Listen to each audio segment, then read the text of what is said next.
Vibing Wit Chris and Zenergy presents Female Impersonators at Capitol Theater. In the 1930s, black nightclubs in large cities like Washington, D.C. and New York regularly featured female impersonators who entertained audiences with their singing, dancing, and glamorous appearance. Labeled as pansies by the black press, these gender-non-conforming performers attracted diverse audiences that included black and white ticket holders, men and women in straights, gays and bisexuals. While the Pansy Craze is mainly associated with big cities, Alexandria occasionally hosted performances by female impersonators at the original Capitol Theater at Queen and North Henry Streets. Please note that some performers at the time may have identified as female and, by today's standards, some might have considered themselves to be transgender, but historians studying this time and these performers caution against applying such relatively recent labels and instead generally refer to them as gender non-conforming.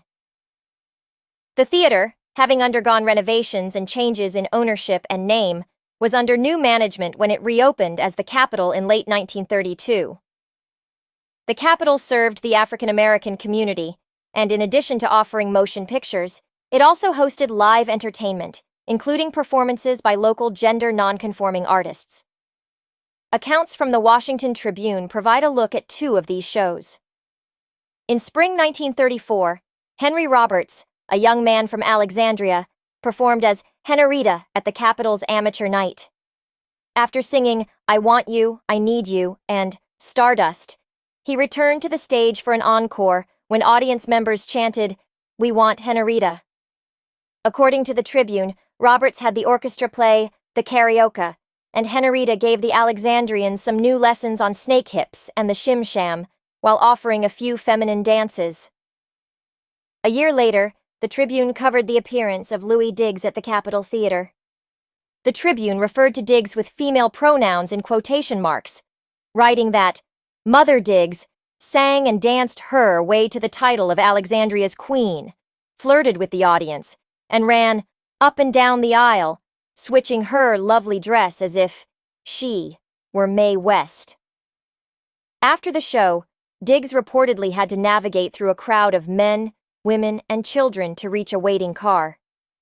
His popularity perhaps may not have been that surprising, because although Diggs lived in Washington, he had strong family connections to Alexandria.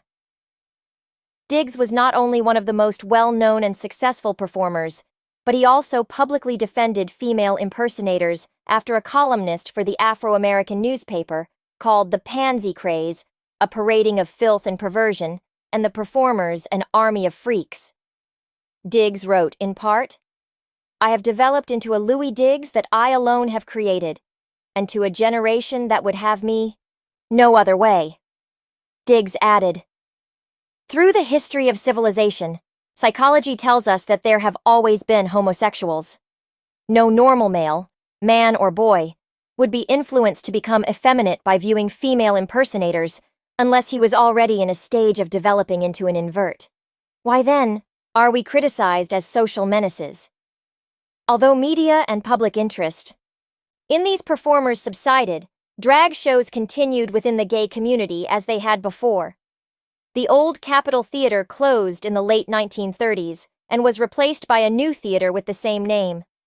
Henry Roberts died in Philadelphia in 1957 and was buried in Alexandria's Bethel Cemetery. Louis Diggs, who continued to work as an entertainer, died on January 14, 1996, and was laid to rest in Glenwood Cemetery in Washington, D.C.